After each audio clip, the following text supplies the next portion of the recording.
नमस्कार दोस्तों। तो आज मैं बात करूंगा वैशाली फार्मा के बारे में। और देखिए, जो वैशाली फार्मा है तो जो प्रमोटर्स है उन्होंने अपना 56% से होल्डिंग घटाकर 26.74% कर दिया है। तो यानी इस कंपनी के अंदर जो है वे नेगेटिव न्यूज़ है। जो कंपनी के जो प्रमोटर्स है उन्होंने 30 रुपया का 28 रुपया का लो बनाने के बाद इस कंपनी का जो प्राइस है वे बहुत मैनिपुलेट किया गया और मैनिपुलेट करके 119 रुपये 123 रुपया के ऊपर ले गया गया।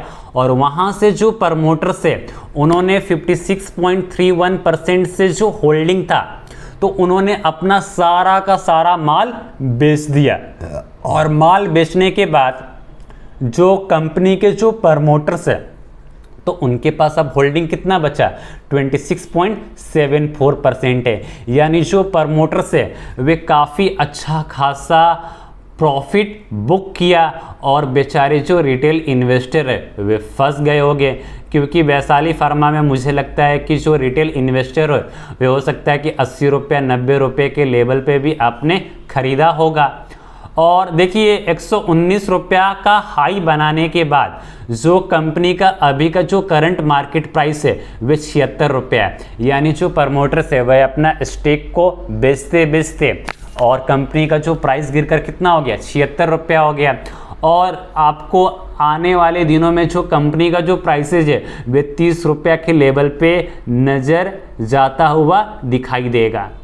तो रिटेल इन्वेस्टर से एक चीज़ मेरा रिक्वेस्ट है कि आप इस कंपनी के अंदर अभी परचेज ना खरीदें, क्योंकि आपको बुरी तरह से लूट लिया जाएगा। तो आप इस वैशाली फार्मा के शेयर से दूर रहें, दूरी बना के रखें। जब ये 20 रुपया 30 रुपया के लेवल पे आता है तो तभी इस कंपनी के अंदर बाई करें। अभी बाई कीजिएगा तो आप बेकार का फंस जाइएगा, क्योंकि जो प्रमोटर्स एंड जो ऑपरेटर्स है इसके अंदर बहुत ही एक बड़ा खेल चल रहा है। तो इस बड़े खेल से आप बिल्कुल दूर रहिए। आप थोड़ा सा भी आपको यहाँ पर रिस्क लेने की ज़रूरत नहीं है, ठीक है। तो चलिए तो वीडियो स्टार्ट करते हैं।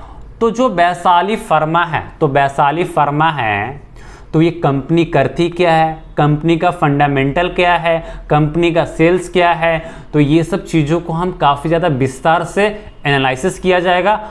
और एनालिसिस करने के बाद फिर इस कंपनी के अंदर हमें कब बाई करना है तो उस चीज़ की भी मैं बात करूँगा। तो चलिए वीडियो में स्टार्ट करता हूँ। तो देखिए, जो वैशाली फार्मा जो है ये 1989 में कंपनी का एस्टैब्लिशमेंट हुआ था। तो जो कंपनी है वह क्या करती है, ये manufacturing, trading, marketing of active pharmaceutical ingredients का ये करती है, फार्मास्यूटिकल फॉर्मुलेशंस का काम करती है, सर्जिकल प्रोडक्ट्स बनाती है, वेटनरी सप्लीमेंट्स बनाती है, हर्बल बनाती है, न्यूट्रास्यूटिकल एंड ऑन्कोलॉजी प्रोडक्ट्स बनाती है। ये जो कंपनी का ये बिजनेस मॉडल है। तो जो कंपनी का जो अभी का जो मार्केट कैप है वह 81 करोड़ का है। जो इसका जो प्रॉफिट अर्निंग रेशियो है वह 20.1 का है।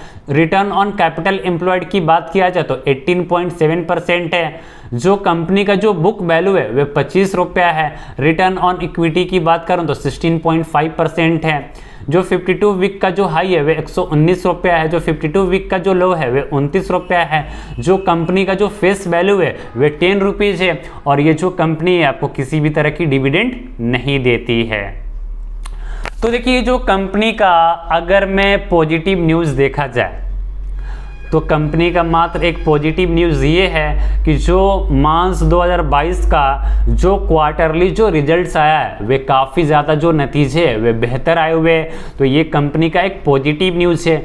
और देखिए, कंपनी के अंदर बहुत सारे नेगेटिव न्यूज़ हैं, तो उस नेगेटिव न्यूज़ के बारे में मैं आपसे जिक्र करूँगा। तो जो पहला नेगेटिव न्यूज़ है, जो स्टॉक है वे अपने बुक वैल्यू के कंपेयर से 3 गुना पे हाई पे ट्रेड कर रहा है। जो सेकेंड नेगेटिव न्यूज़ है, कंपनी तो प्रॉफिट बुक कर रही है बट ये आपको किसी भी तरह की डिविडेंड नहीं देती है। जो तीसरा जो सबसे बड़ा जो नेगेटिव न्यूज़ है जो कंपनी के जो प्रमोटर्स का जो होल्डिंग है उन्होंने 30% घटा दिया है, यानी 56.31% से घटाकर उन्होंने 26.74% कर दिया है, यानी जो प्रमोटर्स है वे अपना 30% माल बेच दिया है। जो कंपनी का जो लास्ट का 5 साल का जो सेल्स ग्रोथ देखा जाए तो वे मात्र 3.46% का ग्रोथ है, तो यानी जो कंपनी का जो सेल्स ग्रोथ है वे काफ़ी ज़्यादा पुअर है। कंपनी का अगर रिटर्न ऑन इक्विटी की बात किया जाए पिछले 3 साल्स में तो 7.53% का है, और इस कंपनी के ऊपर जो कर्ज है वे काफ़ी ज़्यादा है। ठीक है, तो चलिए तो मैं थोड़ा सा क्वार्टरली बेसिस पे देख लेते हैं कि कंपनी का जो क्वार्टरली बेसिस पे क्या रिजल्ट है। देखिए जून 2019 में जो कंपनी का जो सेल्स था वे 18 करोड़ के आसपास था, और इसका जो नेट प्रॉफिट था वे 1 लाख का था। सितंबर 2019 में जो कंपनी का जो नेट सेल्स है वे 10.38 करोड़ का सेल्स है, और यहाँ पर जो नेट प्रॉफिट है वे 58 लाख का है। दिसंबर 2019 में 10.35 करोड़ का सेल्स है, और इसका जो नेट प्रॉफिट है वे 24 लाख का है। 2020 में जो कंपनी का जो सेल्स था वे 21.14 करोड़ रुपीज का था, और इसका जो नेट प्रॉफिट था वे -82 लाख का था। जून 2020 में कंपनी का जो सेल्स था वे 3.57 करोड़ का सेल्स था, यानी जो सेल्स है वे काफ़ी ज़्यादा डिक्रीज हुआ है यहाँ पर, और कंपनी का जो नेट प्रॉफिट है वे बिल्कुल जीरो है। सितंबर 2020 में जो कंपनी का जो सेल्स था वे 10.03 करोड़ का सेल्स था, और इसका जो नेट प्रॉफिट है वे 77 लाख का है। दिसंबर 2020 में जो कंपनी का जो सेल्स है वे 21.30 करोड़ का सेल्स है, और 172 लाख का नेट प्रॉफिट है। मार्च 2021 में जो कंपनी का जो सेल्स है वे 18.88 करोड़ का सेल्स है, और यहाँ पर जो नेट प्रॉफिट है वे -145 लाख का, यानी जो कंपनी यहाँ पर लॉसेज में है।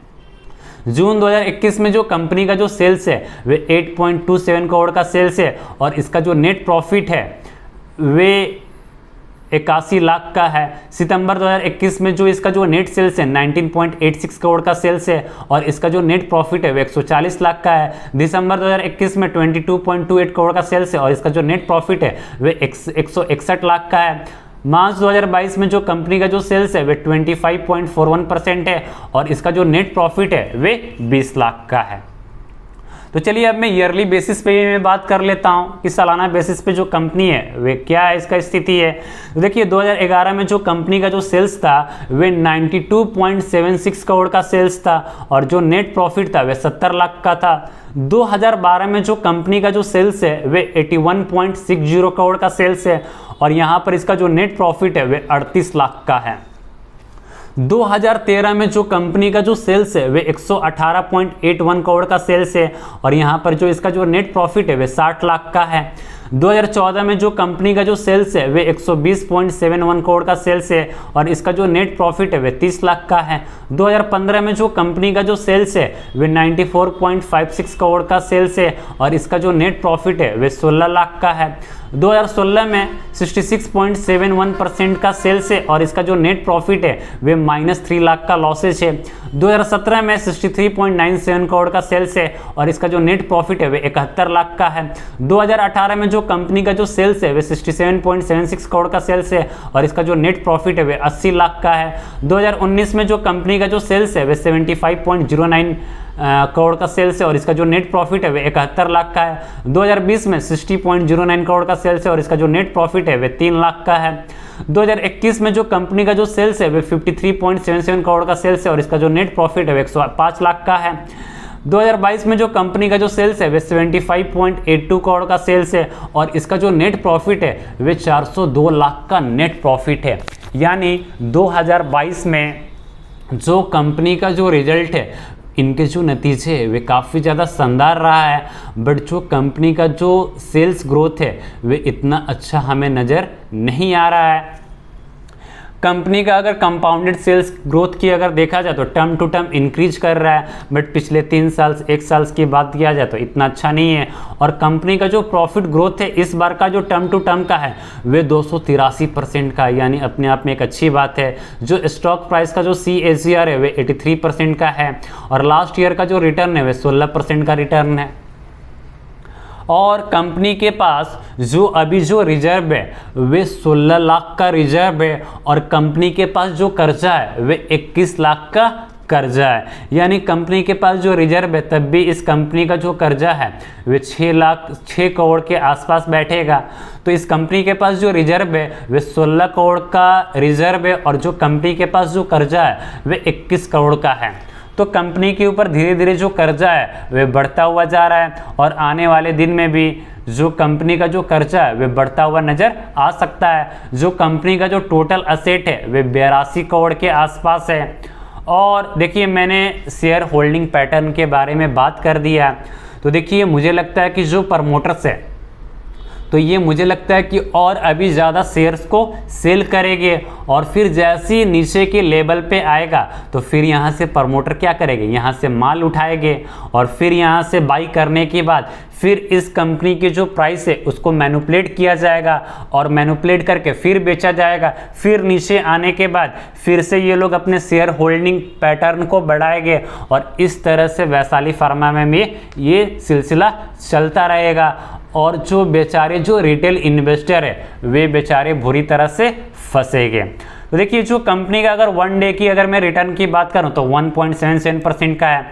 अगर मैं 5 डेज की बात करूं तो -0.51% का निगेटिव रिटर्न है। अगर मैं 1 महीने की बात करूं तो 3% का अच्छा रिटर्न है। 6 महीने की बात करूं तो 129% का शानदार रिटर्न है। ईयर टू डेट की बात करूं तो 119% का रिटर्न है। 1 साल की बात करूं तो 75% का रिटर्न है।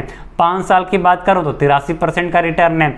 और मैं मैक्सिमम की बात करूं तो ये अपने ऑल टाइम 83% हाई पे ट्रेड कर रहा है। और जो कंपनी का जो ग्राफ है कुछ ऐसा ही हो रहा है। और देखिए 2021 में भी जो कंपनी का जो प्राइस था वे 77 रुपये के हाई बनाया था और फिर वहां से नीचे की तरफ कंपनी बुरी तरह से पिट गया था। फिर 75 रुपये से गिरने के बाद 29 रुपये के लेवल पे आया और फिर इसको मैनिपुलेट करके 119 रुपये पे ले गया गया और फिर इसको नीचे की तरफ ले जाया जाएगा और फिर यहाँ से ये जो सिलसिला है वे चलता रहेगा। तो आप वेट एंड वॉच कीजिए, मतलब आज ही इस कंपनी को अपने वॉच लिस्ट में डाल दीजिए और जैसे ही कंपनी 30 रुपये के आसपास के लेवल में आता है तो आप वहां से इस शेयर्स को बाई कर सकते हैं और फ्यूचर में जो आपका जो पैसा है वह डबल 3 गुना बना कर देगा। तो वीडियो अच्छा लगा तो अपने दोस्तों के साथ शेयर कीजिए और चैनल को सब्सक्राइब करना ना भूलें। जय हिंद, जय भारत।